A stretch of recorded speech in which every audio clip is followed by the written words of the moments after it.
शीलेन सुगतिं यन्ति शीलेन भोगसम्पदा शीलेन निभृतिं यन्ति तस्मात् शीलं विशुद्धये।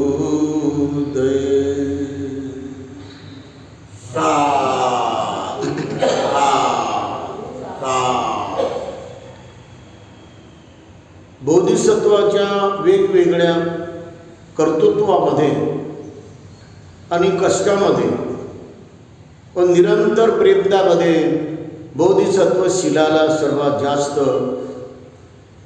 किंमत देतो। आपण जर शीलाला जास्त किंमत नाही दिली तर कोणत्याही ठिकाणी आपलं शील आपण तोडू शकतो किंवा तुटायची संभावना असते। कोणा आपल्याला सोन्याची अंगठी दाखवली तुझ्यासाठी आणली तर लगेच मन आपलं भाळतं, लगेच आपण त्या व्यक्तीला काय बी द्यायला तयार होतो, आपलं मनही त्याला देऊन टाकतो। असं हे माणसाचं शील प्रलोभनामुळे भंग होते, त्याचा चुराडा होतो, त्याला डाग लागते। तुम्हाला उद्या खुर्चीवर बसवायचं बरं का, महामंडळामध्ये तुम्हाला खुर्ची मिळणार आहे आणि असं म्हटलं खुर्चीचं की लगेच भाळतो माणूस आणि त्या याच्यामध्ये सारं त्याला देऊन टाकतो तो आणि त्यांचं सारं म्हणून ऐकतो। शीलवान माणसाला असं प्रलोभन किती जरी दिलं तर बोधिसत्व हा याच्या आहारी गेलाच नाही कधी। बोधिसत्व जाऊच शकत नाही शीलाच्या आहारी, कारण त्याचं शील त्याची इमेज बनवते, त्याचा काळ बनवते, त्याचा ऐतिहासिक पूर्णपणे सर्वश्रेष्ठ इतिहास घडवते आणि बनवत जाते। म्हणून बोधिसत्वाला सदैव शीलाचं पालन करण्याची सर्वात जास्त आवश्यकता वाटते आणि म्हणून ते कुणालाही जास्त भाव देत नाहीत, कुणालाही जास्त किंमत देत नाहीत। कोणी खुर्ची मला देऊ, कोणी माझा गौरव करो, कोणी माझी निंदा करो, कोणी मला फार मोठ्या उच्च पदावर नेऊन बसवण्याची इच्छा करो किंवा माझ्या गळ्यामध्ये किती कोणी हार घालो आणि मला मान सन्मान देऊ, याची त्याच्याबद्दल त्यांच्या मनात कोणतीच मात्र ही हाव आणि आसक्ती ते धरून बसत नसतात। ज्या उच्च विद्या विभूषित बोधिसत्व परदेशातून डिग्र्या प्राप्त करून आले, अमेरिका, लंडन, इंग्लंड, जर्मनी, तेव्हा त्यांना ताबडतोब भारत सरकारनं तेव्हा भारत सरकार तेव्हा निर्माण झालं नव्हतं, परंतु ब्रिटिश सरकारनं त्यांना उच्च हायकोर्टाचा प्रथम न्यायाधीश करण्याचं ठरवलं होतं आणि पत्रही त्यांना दिलं होतं। तेव्हा रमाबाईला फार मोठा आनंद झाला होता की आपले साहेब आता उच्च हायकोर्टाचे सर्वात प्रमुख जज होणार आहेत आणि आपल्याला पगार किती मिळणार आहे आणि आम्ही आमचा संसार सुखानं जगू असं तिला वाटायचं। परंतु बोधिसत्वाला ते समजलं की जर मी उच्च हायकोर्टाच्या पदावर जाऊन बसलो तर फक्त मी माझी मजा मारेल, मी माझी प्रतिष्ठा वाढवल, माझ्या बायकोला सुखी करेल, माझ्या घराला चांगलं बनवल, 2-4 इमारती बनवल, मी 5-10 मजली इमारत बनवल, परंतु माझ्या समाजाचा उद्धार मी करू शकणार नाही। म्हणून मी माझ्या नोकरीची गुलामी करण्यापेक्षा मी माझ्या समाजाची उद्धाराची सेवा करणं, माझ्या समाजाचा उत्कर्ष करणं, माझ्या समाजाची गुलामी तोडणं, माझ्या समाजाला माणूस म्हणून जगण्याचा हक्क देणं हे बोधिसत्वानं रास्त मानलं आणि त्याला न्याय दिला। बाबा ही गोष्ट फार गंभीरपूर्वक आपल्या शिकलेल्या सवरलेल्या नोकरवादी लोकांनी घेतली पाहिजे मनात आणि त्यांनी बाबासाहेब आंबेडकरांचं वचन पूर्ण करायला अहोरात्र डॉक्टर आंबेडकर मिशन म्हणून सुरू केली पाहिजे. मी ज्या समाजात जन्माला आलो त्या समाजाचा उद्धार करणं, त्या समाजाला सर्वात श्रेष्ठ बनवणं हे माझं आद्य कर्तव्य आहे. हे बाबासाहेबांचे बोल आहे, हे बोधिसत्वाचे बोल आहे. एका बाजूला आपला समाज दुबळा आहे, कमजोर आहे, खितपत पडलेला आहे, त्याला माणुसकी नाही, त्याला मेलेल्या ढोराचं मांस खावं लागतं. आणि आपण जर काळा कोट घालून, आपण जर जजचा भला मोठा कोट घालून उच्च हायकोर्टात बसलो तर ते आपल्याला शोभण्यासारखं असतं का? आपण पंचपक्वान्य करू लागलो घरामध्ये, आपण श्रीखंड खाऊ लागलो, आपण तुपाच्या पोळ्या खाऊ लागलो, आपण सर्व प्रकारचे पंचपक्वाने खाऊ लागलो आणि आपले हात, आपले बोट सारे तुपानं भिजू लागलेले आहेत.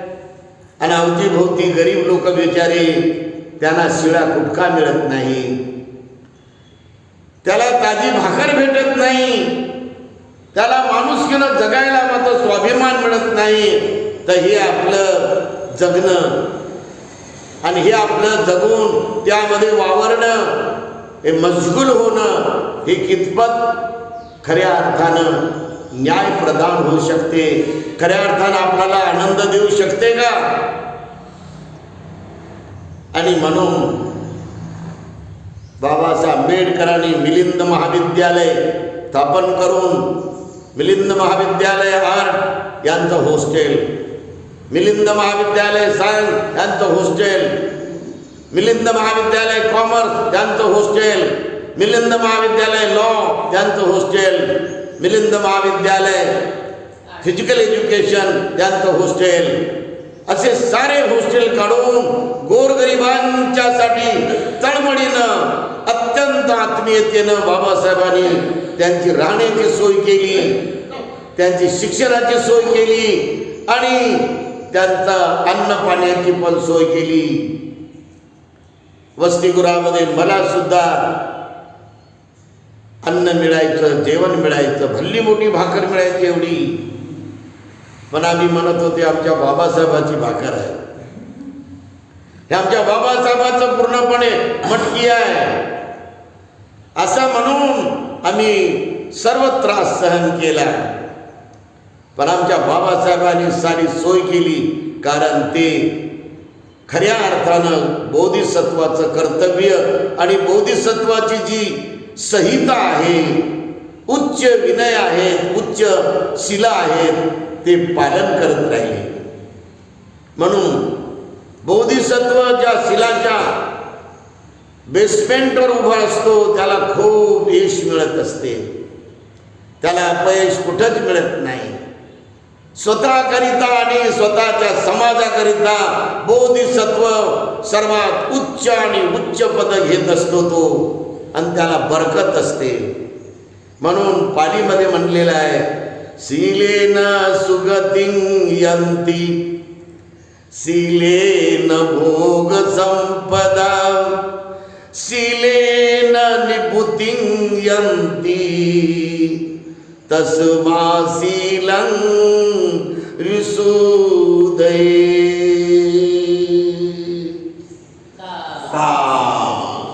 जे शीलवान बोधिसत्व असतो त्याला सुगती प्राप्त होते, त्याला कुठे दुर्गती मिळत नाही. त्याच्या स्वतःच्याकडून तर कधी अकुशल कर्म ते करतच नसतात, त्यांना सुगती आणि सुगती मिळत गेली. आज America, German, Singapore, Thailand, Burma, Myanmar, Vietnam, Cambodia आणि ऑस्ट्रेलिया, युरोप अशा अनेक उच्च विभूषित देशामध्ये या बोधिसत्वावर लोक संशोधन करू लागलेले आहेत. त्यांच्या इकॉनॉमिकल या महान थॉटवरती, त्यांच्या सोशल थॉटवरती, त्यांच्या लॉ थॉटवरती, त्यांच्या राजनैतिक पूर्णपणे विचारावरती हे सर्व विद्यार्थी संशोधन करत आहेत, PhD करत आहेत, प्रावीण्य प्राप्त करत आहेत. आणि म्हणून ही त्यांची सुगती आहे. सर्व ठिकाणी त्यांच्यावर कॉलेजला PG विभागाला त्यांच्यावर धडे तयार केलेले आहेत अमेरिकेमध्ये. किती मोठी सुगती आहे. आणि म्हणून सर्व क्षेत्रामध्ये परम पूजनीय बोधिसत्वाला सर्वात मोठी उपलब्धी मिळाली, त्यांना सुगती मिळाली. सुगती म्हणजे इथून दुसऱ्या जन्मात जायचं नाही, याच जन्मामध्ये ही सुगती पाहिली पाहिजे. त्यांच्या जिवंतपणी त्यांचे अनुयायी कोल्हापूरमध्ये त्यांचा पुतळा उभा करतात, ही त्यांची सुगती होती. अमेरिकेमध्ये त्यांचा पुतळा उभा करून त्या अमेरिकेमध्ये सर्वात श्रेष्ठ अभ्यास करणारा, 19 घंटे अभ्यास करणारा, सर्वात जास्त वाचन करणारा, सर्वात जास्त प्रकांड पंडित, सर्वात जास्त बुद्धिमान म्हणून गरजणारा हा बोधिसत्व डॉक्टर बाबासाहेब आंबेडकर होता. ही त्यांची सुगती आहे.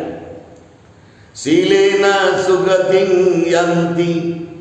आपल्या डोळ्यात एका सुगती पाहिली पाहिजे की माझा माझ्या एरियामध्ये किती प्रभाव आहे, माझ्या त्यागाचा, माझ्या शिलाचा. माझ्याकडे असं कोणी बोट दाबू शकत नाही.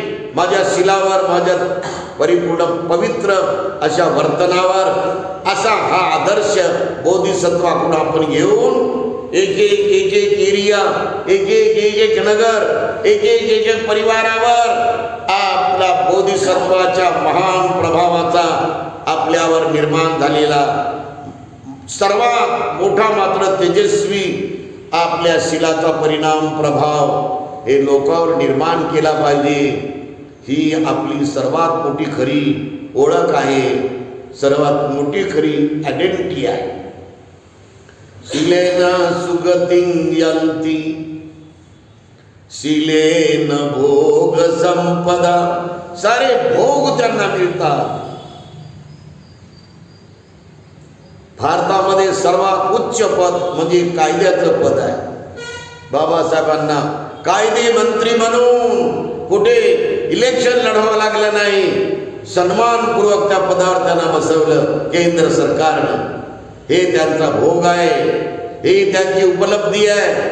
त्यांना सर्वात मोठं पद म्हणजे इरिगेशन, ऊर्जा मंत्री म्हणून साऱ्या भारताला त्यांनी बदलून टाकायची पूर्ण किमया करून टाकली होती. परंतु केंद्र सरकारचे काही मोठे मोठे मंत्री, मोठे मोठे कॅबिनेट मंत्री, पंतप्रधान आणि सर्व गृहमंत्री अनुकूल झाले नाही. तर आज आपला मराठवाडा, आपला विदर्भ पूर्ण हिरवागार राहिला असता. एवढे डॅम बाबासाहेबांनी बनवले होते, एवढी ऊर्जा, प्रचंड ऊर्जाची भारताला कुणाकडूनच विद्युत मागण्याची गरज नव्हती. हे बाबासाहेबांच्या महान अशा सुगतीचं लक्षण आहे. बाबासाहेबांनी दबलेले, ज्यांना पिळून पिळून पिळून खात होते असे मालक लोक, त्यांचे घंटे ना घंटे हे मजुरीमध्ये गेले होते. पण बाबासाहेब आंबेडकर केंद्र सरकारमध्ये मजूर मंत्री झाल्यानंतर बरोबर 8 घंटे त्यांना ड्युटी मिळाली मजुरांना, आणि ओव्हरटाईम त्याचे सुद्धा पैसे त्यांना मिळत गेले. हे बाबासाहेबांच्या द्वारे त्यांच्या शिलाच्या प्रभावानं मिळालेली सुगती आहे.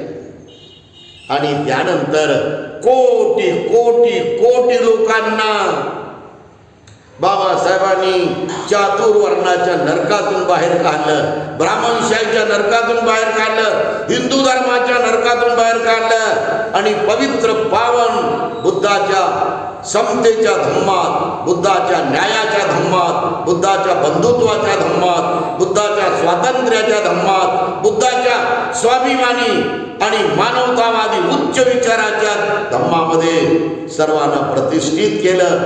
ही सर्वात मोठी सुगती परमपूज्यनीय बाबासाहेब आंबेडकरांच्या द्वारे आपल्या कोटी कोटी बांधवाला मिळाली. आणि आज त्यामुळं त्यांचे संसार आज आनंदात आहेत.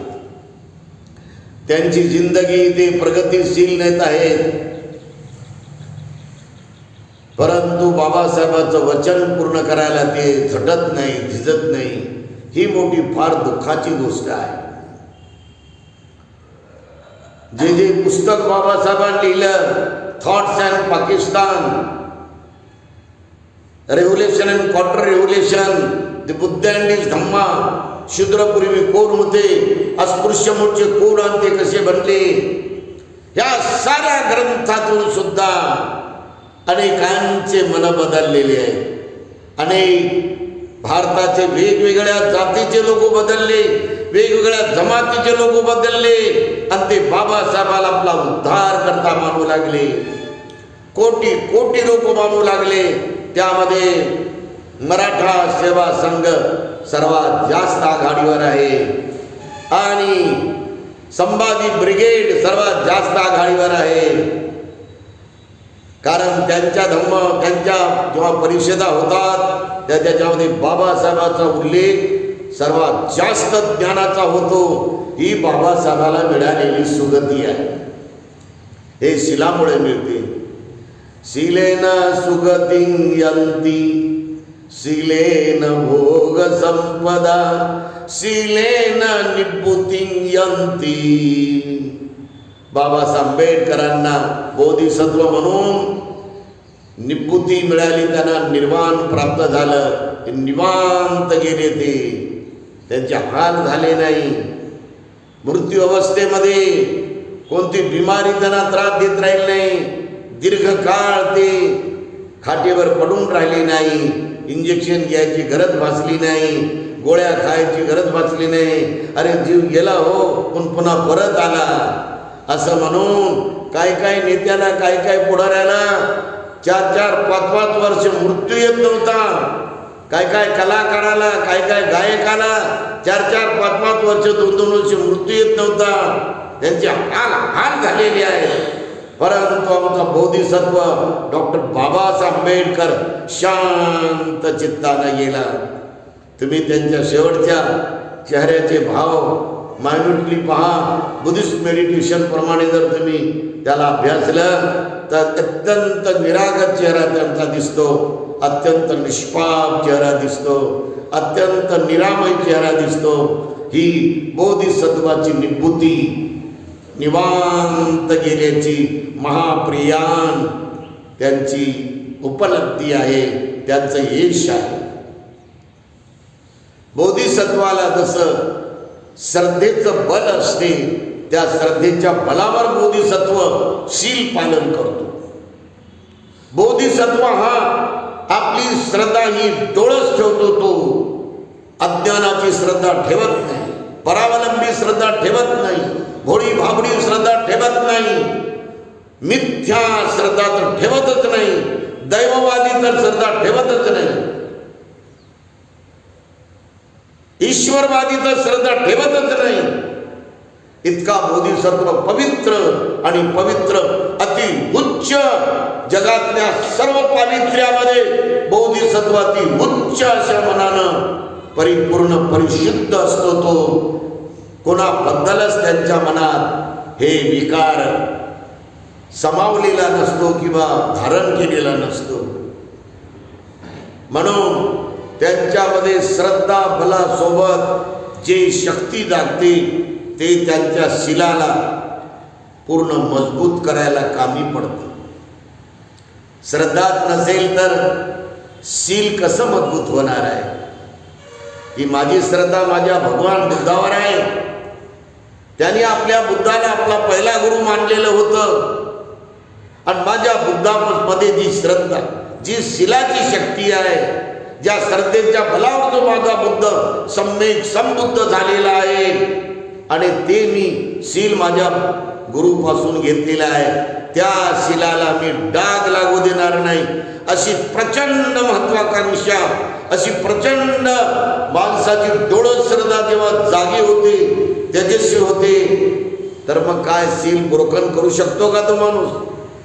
शिलाला डाग लागू देतो का तो? ही एक प्रखर गंभीर बाब आपण मनामध्ये आणली पाहिजे. त्यांना जे ऑफरिंग केलं होतं केंद्रीय मंत्रिमंडळामध्ये ते त्यांनी नाकारलं. त्यांना जे बोलवलं तो हायकोर्टामध्ये, उच्च हायकोर्टामध्ये, ते त्यांनी नाकारलं. साऱ्या नोकऱ्या त्यांनी नाकारून दिल्या. हे बोधिसत्वाच्या महान श्रद्धा बलाचं आणि शील बलाचं एकमेव असं महानपण आहे, महान ऐतिहासिक कर्म आहे. आणि यामधून तो नैष्कर्म्य पारमितेकडे जात असतो. बोधिसत्व हा नैष्कर्म्य पारमिता अत्यंत तळमळीने पालन करतो. आणि नैष्कर्म्य पारमिता ही काय आहे? बऱ्याच लोकांना याचा वस्तुनिष्ठ असा अभ्यास नाही. आणि अभ्यास असेल तर त्यांच्या आचरणामध्ये कोणतंही बल नाही. आपण सर्वजण नैष्कर्म्य म्हणजे काय लक्षात घेतलं पाहिजे. जेवढी जीवनभराची आपली चर्या आहे, ज्या चर्येमध्ये, ज्या दैनंदिनीमध्ये आपण वावरतो, आपल्या आईसोबत, आपल्या वडिलांसोबत, आपल्या भावंडासोबत, आपल्या बहिणीसोबत, आपल्या काकीसोबत, आपल्या मेवणीसोबत, आपल्या संपूर्ण मामा मामी, त्या सर्वांचे लेकरं, संपूर्ण गणगोत्र आणि सर्व मित्रांचा परिसर, मैत्रिणींचा परिसर, यामध्ये आपण वावरत असताना आपल्या बोधिसत्व चर्येला कधी विसरता कामा नये. कारण आपल्यामध्ये आतमध्ये बोधिसत्वाचं बीज आहे. एक एक बोधीचा अंकुर आहे की जे आपण पाहिलं नाही, ते कधी बघू शकलो नाही आपण. तशी दृष्टी आली नाही, तसा धम्मचक्षु आला नाही, तसा पय्या चक्षु आला नाही, प्रज्ञा चक्षु जागला नाही. म्हणून काय कळणार आहे माणसाला ज्याला प्रज्ञाचक्षु नाही, ज्याला धम्मचक्षु नाही, त्याला काय कळणार आहे की आपण नैष्कर्म्य पारमिता कुठे कुठं पाळली पाहिजे. आणि म्हणून यावर गंभीरपूर्वक आपल्या बौद्ध धम्म स्वीकारलेल्या सर्व धम्म बांधवांनी, धम्म भगिनींनी अहोरात्र या नैष्कर्म्य चर्येला ओळखलं पाहिजे. ही नैष्कर्म्य चर्या म्हणजे कुठे आपण आसक्त होऊन वाहवत वाहवत जायचं नाही, कुठेच व्हायचं नाही आपण. कारण संसार हा प्रचंड मोठा लोंढा आहे. तो ओघ आहे, तो कुणीकडे वाहत वाहत घेऊन जातो तो. म्हणून आपण समजलं पाहिजे, बोधिसत्व डॉक्टर बाबासाहेब आंबेडकर वाहत वाहत गेले का कुठं? पत्नीमध्ये सुद्धा गेले नाही ते. त्याला पत्नीची जर जास्त प्रेम आवड असती तर त्यांनी अभ्यास खंडित करून पुन्हा आपल्या पत्नीजवळ येऊन आपल्या पत्नीचं सुख त्यांनी भोगलं असतं. परंतु 2-2 वर्ष जो महापुरुष अमेरिकेत राहतो, किती मोठं नैष्कर्म्य पारमिता पालन आहे. ही नैष्कर्म्य पारमिता अशी असते की जितका जास्त आपल्याला भोग मिळतो संसाराचा, त्याच्यामध्ये सुद्धा अनासक्त राहण्याचा आपला मनोबलाचा भाग, मनोधैर्याचा भाग आणि मनाला वश करून जगण्याचा भाग हा सर्वात मोठा धम्म पराक्रम आहे. धार्मिक क्रिया आणि धार्मिक कर्म आहे. हे अप्रतिम सौंदर्य माणसाचं होऊ शकते.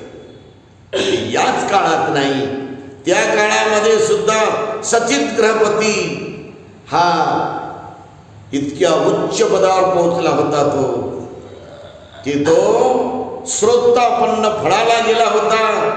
तर त्याला धन, पैसा, दौलत, पक्वान्य, पत्नी, लेकरं बाळ आणि सारा संसार यावर तो नैष्कर्म्य पारमिता पाळायचा.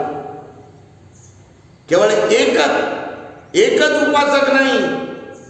तुम्ही महापरिनिब्बाण सुद्धा वाचून पालीमध्ये, हिंदीमध्ये शेकडो हजारो उपासकाचे नाव, उपासिकेचं नाव शेकडो हजारो ज्यांनी नैष्कर्म्य पारमिता पालन केलेली आहे.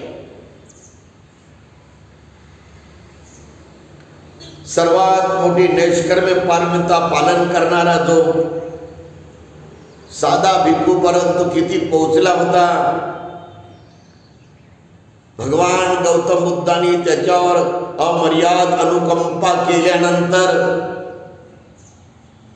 त्यांनी दुसऱ्यांचा मुर्दा पाडणं, दुसऱ्याचा खून करणं बंद केलं. 999 पापाचे घडे भरले, एवढे त्यांनी 999 खून केले. डाकू झाला, क्रूर डाकू झाला, अशी त्याची अपकीर्ती पसरली, बदनाम झाला तो.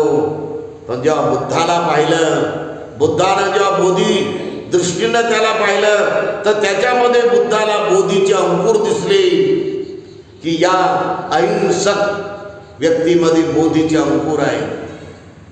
आणि तिथे पोहोचला भगवान बुद्ध, तिथे पोहोचले आणि त्याला पोहोचल्यानंतर त्याचं दमन केलं बुद्धाने. आणि दमन करत करत त्याला आपल्या जवळ बोलवलं त्याला बरोबर आणि सांगितलं की तू किती क्रूर मनानं, किती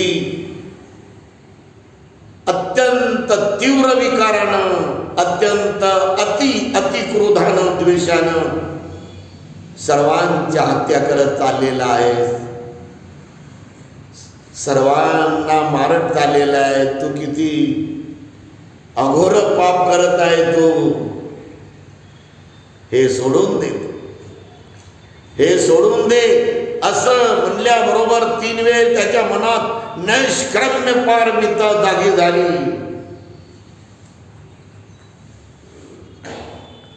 आणि भगवंताच्या सहवासात त्याला गंधकुटीत नेलं, तर त्याची मानसिकता सर्वात हाय लेवलला नेली बुद्धानं.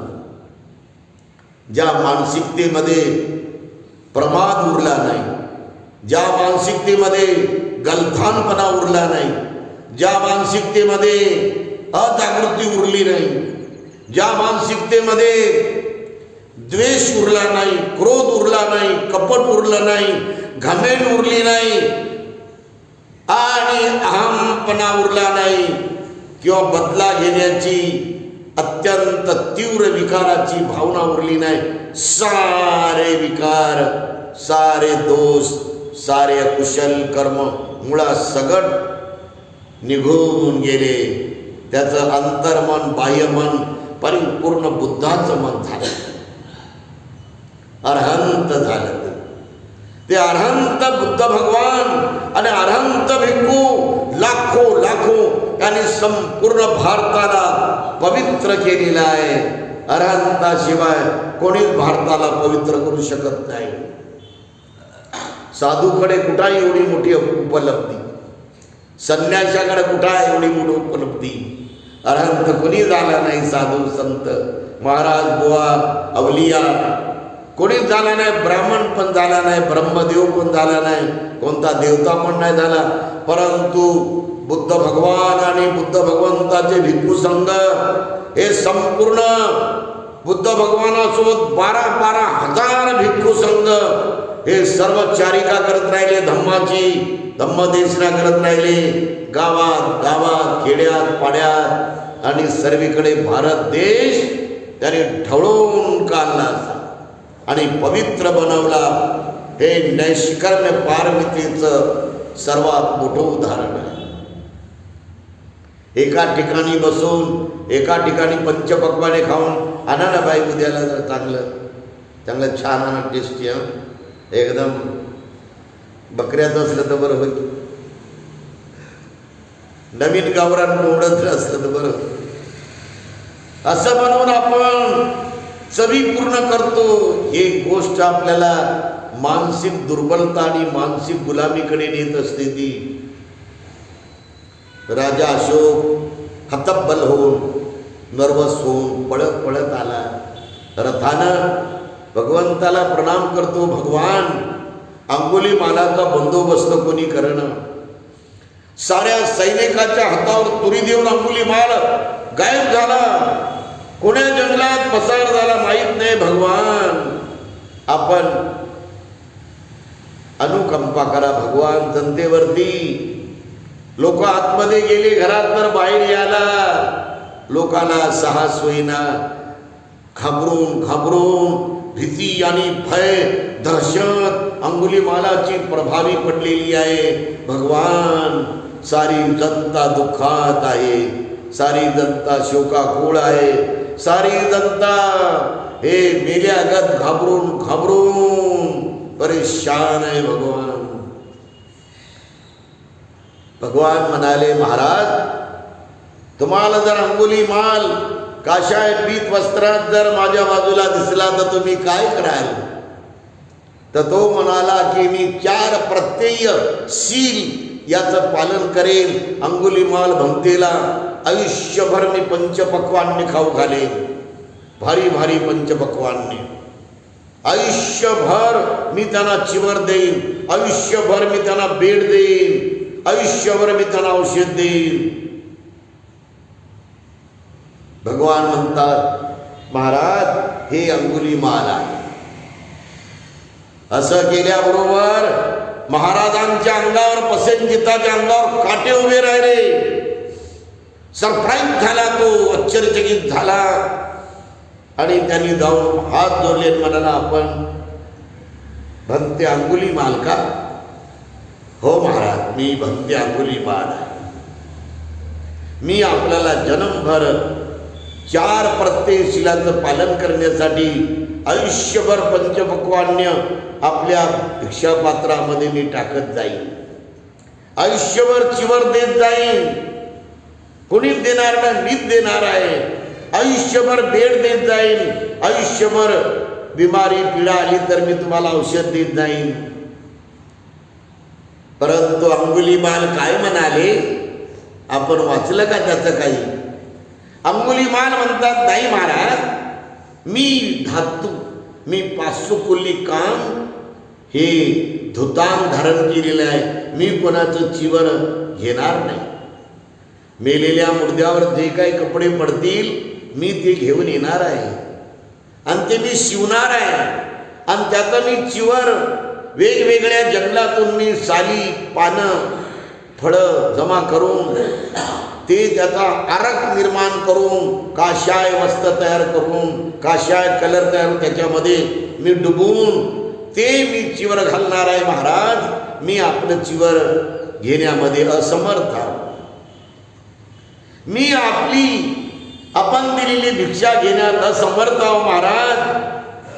मी व्रत धारण केले आहे धुतान की मी आता याच्या पुढचं आयुष्य हे भिक्षापात्र धम्मचारिका करूनच, भिक्षाटन करूनच, पिंडपात करूनच मी जगेन.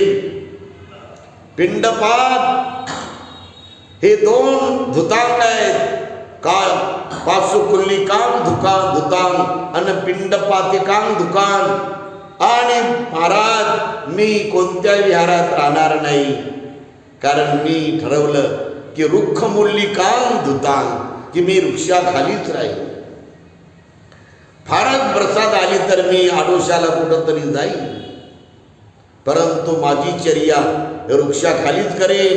रुक्खमुल्ली काम धुतांग, हे 3 धुतांग भगवंतानी मला सांगितलं की तुला काय बिमारी झाली तर मला विचारत जाय. भगवंतानी जे मला सल्ला दिला त्याप्रमाणे मी झाडपाला जंगलातून घेऊन येईन आणि तेच मी औषध घेईन. महाराज आपण दिलेलं औषध घेण्यात मी असमर्थ आहोत. हे नैष्कर्म्य पारमितेचं सर्वात मोठं उदाहरण आहे. आपण याप्रमाणे याचा मायन्युटली अभ्यास करावा. सर्वांचं मंगल हो.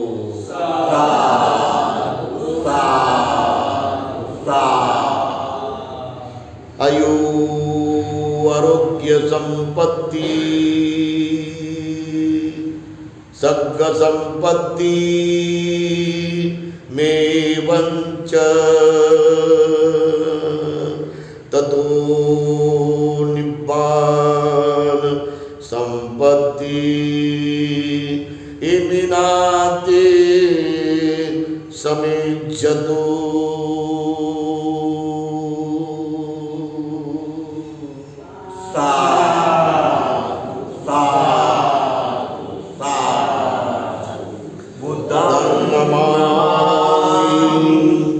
नमः